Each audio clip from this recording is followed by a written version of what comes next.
Ta lauabia la heravalaya pana lau hegeregere lau kikiraya. I'm speaking another language and I'm capable of having a conversation in that language. Jesus made the deaf to hear and the dumb to speak. You're with Mission Alive. This is Roger from the MSC Mission Office.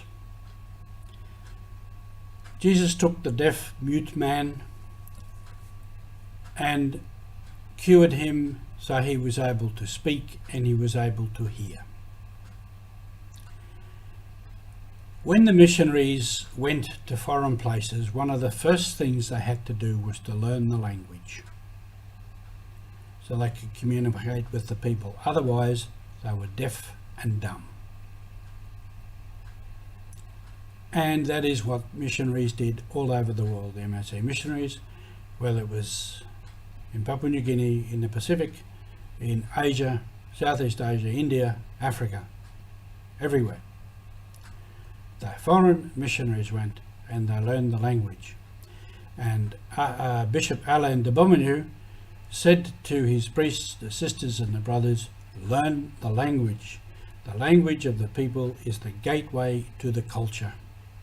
And unless you understand the culture of the people, you cannot effectively evangelize them. So the language is very important. Otherwise, you were deaf. And I know, in a country in like Papua New Guinea, 800 plus languages. That doesn't include dialects. And I've been sitting amongst people and they've been speaking their language and I was like a deaf mute. I couldn't understand and I couldn't speak. That was a big learning experience. As to languages and dialects, in one of the languages in Papua New Guinea, in the Barena diocese, up in the mountains, the Fayuga language, the missionaries always thought there were 4 dialects, because within that language group they had 4 or 5 mission stations. An expert from the Summer Institute of Linguistics went through the area, spent 6 months going through the area, studying the language, and he said 10 dialects. One language, 10 dialects.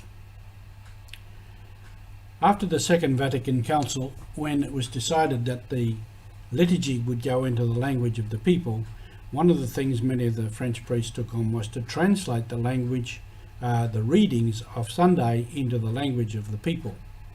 Now that was a pretty monumental work, but they did it. But in some places within some language, from one place to another, the dialect was different. So they had to translate differently. And they must have had endless conversations and debates about how to translate the different words and different concepts. Must have been an absolutely fascinating time. Like in the Fayugi, with 10 different dialects. In the Tawadi from Tapini up to Kerau, which I've mentioned, are different. The same language, different dialect. And so on, the story went into many languages and dialects. And the translations, they translated also the prayers, the mass, many things into the language of the people. Now in my turn, I learned Pidgin English, and I learned Police Motu, which I used at the start of this broadcast, and I also translated into that language the entire liturgy with all the Sunday prayers, with all the readings, baptism, confirmation, all the sacraments. That was a monumental work. Took me a long time, over a long period of time. But it was worth it, and it was worth learning the language, because then I could just slip into the language wherever I was. I remember one stage when I was in Rigo, a place called Kwikila. I was chairman of the board of governors of the high school, and I pulled into Kwikila one day in my old Land Cruiser, and I pulled up somewhere there, and I saw this fellow walking across the road towards me, and I knew he wasn't a Catholic who knew me. I knew he was probably United Church from one of the villages. He had this very worried look on his face as he walked across the road, as if to think, how am I going to communicate with this fellow? And as he got near the truck, I spoke in the language and said, "Hey, Tura, Taka." "My friend, what?" And his face relaxed and he smiled and he thought, I can communicate with this guy. So he spoke Motu, and whatever was on his mind he was able to tell me, and I was able to give him an answer. So